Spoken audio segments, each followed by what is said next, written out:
Hey there, adventure seekers. Are you ready to discover the magic of Reno-Tahoe? Well, buckle up because I'm about to take you on an exciting tour of what are my top 10 events here in Reno, Nevada and Lake Tahoe for action-packed summer. Plus, stick around to the end of this. We'll have some bonus options for you that didn't quite make the top 10. So whether you're local or planning on moving here, let's upgrade your fun factor and go through my top 10 list of must-see events here in Reno-Tahoe. Event number 1, and these are in no particular order, but for me, this is my number 1, and it is the Great Reno Balloon Races. It happens every year the weekend after Labor Day over at San Rafael Park, and it happens on a Friday, Saturday, Sunday. They literally every year have about 120,000 people that go over the 3 days. If you've never been down there, getting down on the field super early, it's dark, it can be a little cold out there, but if you've never been up to a hot air balloon up close and in person, it's a super cool thing. And if you've never been to the balloon races, it's just something I think you've got to do.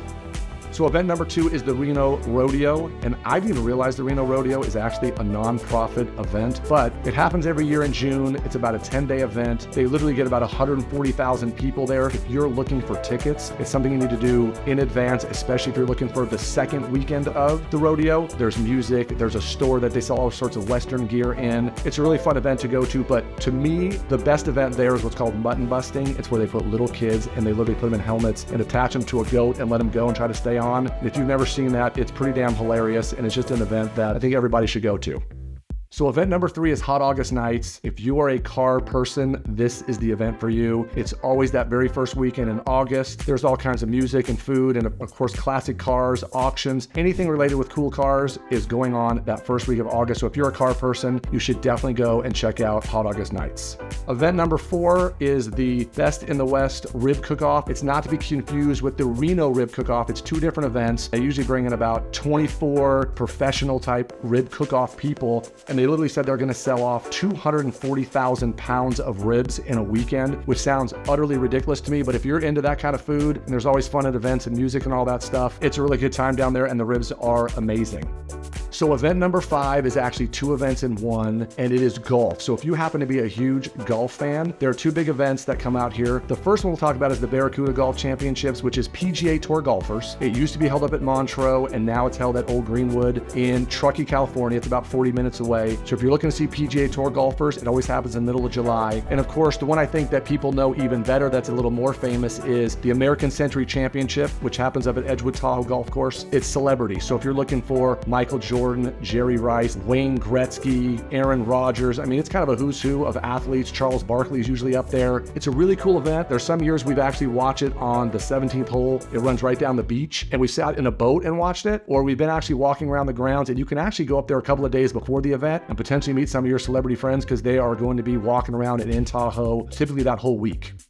So event number 6 is the Lake Tahoe Shakespeare Festival, and you do not have to be a big Shakespeare fan to go to this event, but if you've never been, it's actually a super cool thing. If you go up to Lake Tahoe and right off of Sand Harbor, there's this really cool outdoor venue with a big slope hill that you sit in the sand, and if you want to bring your chairs and your fancy food and just enjoy a fabulous evening up at Lake Tahoe, it's awesome. I've gone up there and I'm not a big Shakespeare guy, but to just go and be in that environment and in that venue, it's a super fun thing. It runs for about 2 months every summer, and a pro tip, go when there's a full moon. Lights up the lake, lights up the whole area, but I personally think it's one of the coolest events, and again, I'm not a big Shakespeare guy. Event number 7 is the Reno Air Races that happen out at the Stead airports, and it's been going on forever. It's actually, they said, since 1964. It's one of the longest running events in our area. Unfortunately, this year is going to be the last year of the Reno Air Races, so if you're someone who likes to go out there and maybe you haven't been for a few years, you should definitely get out there. It's an amazing event to go to, and hopefully nothing crazy happens this year, and they'll be able to have their send-off in a really good way.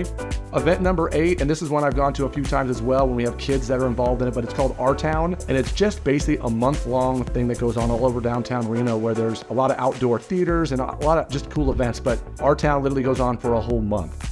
Event number 9 is the Italian Festival, which is held end of season in October. It happens in downtown Reno, so it's all things Italian. They do an actual wine stop. You can get in your bare feet, crush, stop wine if that's kind of your jam. There's all kinds of Italian food and Italian music and all that kind of cool stuff. But it happens in downtown Reno, and it's like all things Italian Event number 10, which I've never personally been to, but Reno is getting well known for this event, and it's not actually in Reno, but it's Burning Man. So for those of you that have been to Burning Man, I've never been out there, but I know lots of people that have. The fun part is if you live in Reno, you get to watch the burners come in and out of town for a while, and some of the vehicles they're taking out there and the artwork and what people are wearing and doing, it's pretty funny to see. But if you're a Burning Man person, you're eventually most likely going to come through Reno at some point. So those are the top 10, but there are also some other really cool events that didn't make the top 10, and we're going to give you a link to a website that's called visitrenotahoe.com. Talks about all these events and a bunch of others that we didn't even mention. Brews and Blues, there's a whole festival for that. There's the River Festival, there's a bunch of stuff that goes on down there. Another event is Street Vibrations. That one typically happens in September. So it's kind of like Hot August Nights, but it's all things motorcycles rather than vehicles. And of course, then there's other things that are not actual standard events, like you can watch Reno Aces baseball all summer long. And of course, I always feel like any day you want all summer long, you can go up to Lake Tahoe, and whether it's getting in a boat, paddleboarding, canoeing, just sitting on the beach. The lake, if you've never been up there in the summertime, is just an amazing, magical place to be. If you're looking for more information about any of these events, again, go to visitrenotahoe.com. And if you're enjoying the content and information we're putting out there, by all means, like this post, subscribe to the channel, and hopefully we'll see you on some future videos giving out information about all things living and moving to Reno Tahoe.